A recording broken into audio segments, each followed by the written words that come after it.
Sorry for the delayed review, you guys. We didn't get a code for Cadence of Hyrule until launch, so obviously it's why it's a bit late. However, if you haven't checked out any reviews, or you've been, on the fence about buying this game, maybe this will pull you over to the other side, because I think this is a Zelda spinoff that's worth experiencing. Now let's jump on into Andrew Gonzalez's review from the Nintendo Enthusiast website. When you think of The Legend of Zelda, you probably think of intricate puzzles, open worlds, and intense action combat. With Cadence of Hyrule, the Legend of Zelda franchise takes an intriguing turn into the rhythm genre. As someone who adored Crypt of the Necromancer, the thought of a spinoff in the Zelda universe took me by surprise. So how does this latest adventure fare? The result is quite astonishing and a welcome treat for fans of the franchise. Cadence of Hyrule follows Cadence, the hero of Crypt of the Necromancer, as she's thrown into the land of Hyrule. The villainous Octavo used a lute to put Link, Zelda, and the king to sleep. It also took Cadence from her own world and transported her to this familiar land. The very first choice players are given are whether they want to wake up as Link or Zelda. While this may seem like a minuscule decision,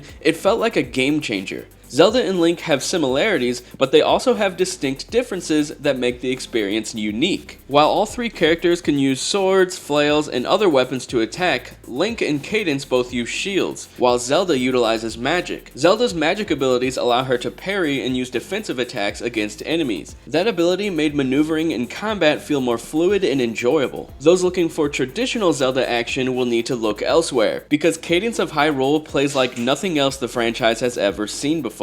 The action is set to the rhythm of a song playing in the background, and the sensational score is just the stepping stone for everything you do. What's so fascinating about Cadence of Hyrule is that the beat controls action, combat, and enemy movement. Each creature that stands in your hero's way follows its own pattern. Learning an enemy's movement becomes a puzzle itself, and when you meet different enemies on the screen at once, figuring out which one to take out first requires strategy. You're basically dancing with those trying to kill you. If the beat isn't up to your speed, there are certain platforms you can lower to increase the tempo of the songs. Doing this will alter the rate at which you'll need to properly move around the map. Staying in rhythm yields its own set of rewards. The longer you stay on beat, avoid damage, and successfully land attacks, the more rupees and diamonds enemies will drop, both of which you can use to acquire new items. As players progress through Cadence of Hyrule, the pattern becomes more intricate. Enemies start to swarm from all directions, making it difficult to judge how to tackle the situation properly. My death count hit 100 towards the end of my journey because the survival proved to be an immense challenge. One of the most interesting aspects is the exploration. The map of Hyrule is split into a large grid full of chests with rupees and new equipment, shops, heart containers, and puzzles. While you can discover items that let you know what the area contains, finding these items isn't always cut and dry. I found myself looking everywhere for chests that ended up being hidden behind breakable walls or structures that I needed to move. And exploration isn't confined to the overworld either. Dungeons are littered with chests and unique items that will greatly aid Link, Cadence, and Zelda on their quest. Dungeons are where the roguelike elements are in full force. Every time you enter a dungeon, the entire map is randomly generated. Dying in a dungeon is unfortunate because once you respawn, the layout will change. I found myself growing increasingly frustrated during the later areas because the difficulty proved to be what stopped me in my tracks. Fortunately, Cadence of Hyrule isn't too punishing. Finding a compass in the dungeons will point you to the exit, regardless of how many times you die. Cadence of Hyrule is a roguelike, and those elements show themselves fairly early on into the adventure. Players get two types of currency, diamonds and rupees. Diamonds are used to purchase items at the beginning of your current life, while rupees allow players to acquire items mid-run. Upon death, all rupees in your inventory are depleted, meaning that you will need to gather some in your next life. Even when dying though, players keep their diamonds, which are used to stock up on material once you respawn. Learning whether or not to use your diamonds is a strategy in and of itself. I found myself not wasting diamonds in earlier portions of the game, instead deciding to use them for challenging dungeons and boss fights. Figuring out when to buy specific items is the meta game that tests anybody's strategic thinking. What I love most about Cadence of Hyrule is that it takes your favorite franchise in a new direction. Seeing Zelda and Link in a different style of gameplay is something I didn't expect. Similar to when Smash Bros. Launched on N64, there's something cool about seeing characters you love in an unpredictable way. Despite the changes, Cadence of Hyrule definitely feels like a Zelda experience in the end. The character models look great, the music is a treat for the ears, the locales are familiar, and the boss models, while musically inspired, feel very very much like they belong. Cadence of Hyrule is a fantastic game that Switch owners and fans of the Legend of Zelda franchise should pick up. While players who are looking for a traditional Zelda experience will surely be disappointed, rhythm genre enthusiasts will be treated to an unforgettable experience that is a welcome addition to your gaming catalog. Cadence of Hyrule should prove to Nintendo that handing off iconic IPs to different developers can lead to outstanding results. Even after one playthrough, I'm itching to go back and play Cadence of Hyrule some more. I never knew I wanted a Zelda rhythm game hybrid before. Now I'm hoping this is the start of a wonderful string of Zelda spin-offs to hit the Switch. Do yourself a favor by grabbing a set of headphones and immerse yourself into the world of Cadence of Hyrule. You won't regret it.